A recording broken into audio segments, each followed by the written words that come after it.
বন্ধ হয়ে যাচ্ছে শিক্ষা প্রতিষ্ঠান। তো হঠাৎ কেন শিক্ষা প্রতিষ্ঠান বন্ধ হয়ে যাচ্ছে এবং কবে এই শিক্ষা প্রতিষ্ঠান খুলবে?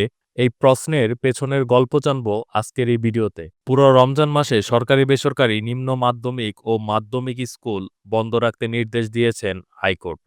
রবিবার বিচারপতি ফাহমিদা ও বিচারপতি আসিফ হাসান হাইকোর্ট বেঞ্চ এ আদেশ দেন। এর আগে পবিত্র রমজান মাসে স্কুল বন্ধ রাখার নির্দেশ চেয়ে হাইকোর্টে রিট করা হয়। সুপ্রিম কোর্টের আইনজীবী মোহাম্মদ ইলিয়াস আলী মণ্ডল হাইকোর্টের সংশ্লিষ্ট শাখায় এ রিট করেন। আমরা এর আগেও রমজানে স্কুল কলেজ বন্ধ হতে দেখেছি, কিন্তু সম্পূর্ণ রমজান মাসে স্কুল কলেজ বন্ধ হতে সচরাচর আমরা দেখি না।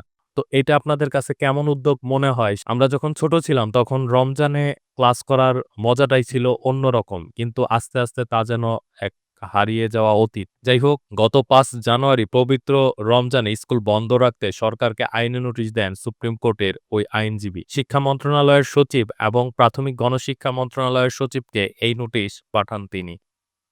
নোটিশে বলা হয়, বাংলাদেশের ৯৮% নাগরিক মুসলমান। বাংলাদেশের স্বাধীনতার পর থেকে রমজান মাসে শিক্ষা প্রতিষ্ঠান বন্ধ থাকে।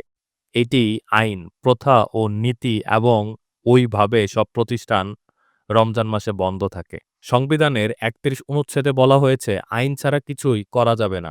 অনুচ্ছেদ ১৫২ ১ অনুযায়ী আইন অর্থ বাংলাদেশে আইন ক্ষমতা সম্পন্ন যেকোনো প্রথা ও রীতি।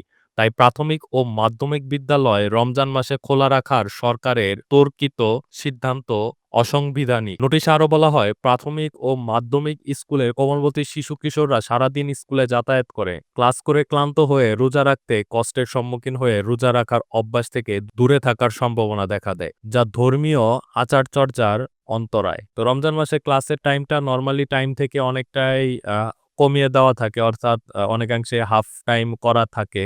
তো যাই হোক, এছাড়া রমজান মাসে স্কুল চালু রাখলে শহরগুলোতে তীব্র যানজটের সৃষ্টি হয়, যাতে নগরবাসী চরম দুর্ভোগের শিকার হতে হয়, যা কারও কাম্য নয়। নোটিশের জবাব না পাওয়ায় এ রিট করা হয়। এখানে একটি প্রশ্ন দাঁড়ায়, রমজান মাসেই কি শুধুমাত্র ছাত্র-ছাত্রী বা স্টুডেন্টরা কি স্কুল কলেজে যায়, বাকি সময়গুলোকে যায় না?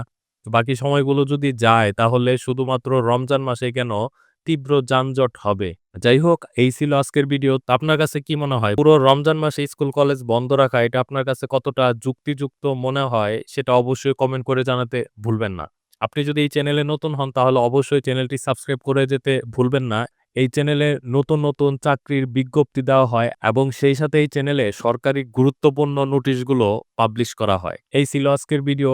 ভিডিওটি অবশ্যই আপনার বন্ধুদের সাথে শেয়ার করতে ভুলবেন না। আল্লাহ হাফেজ।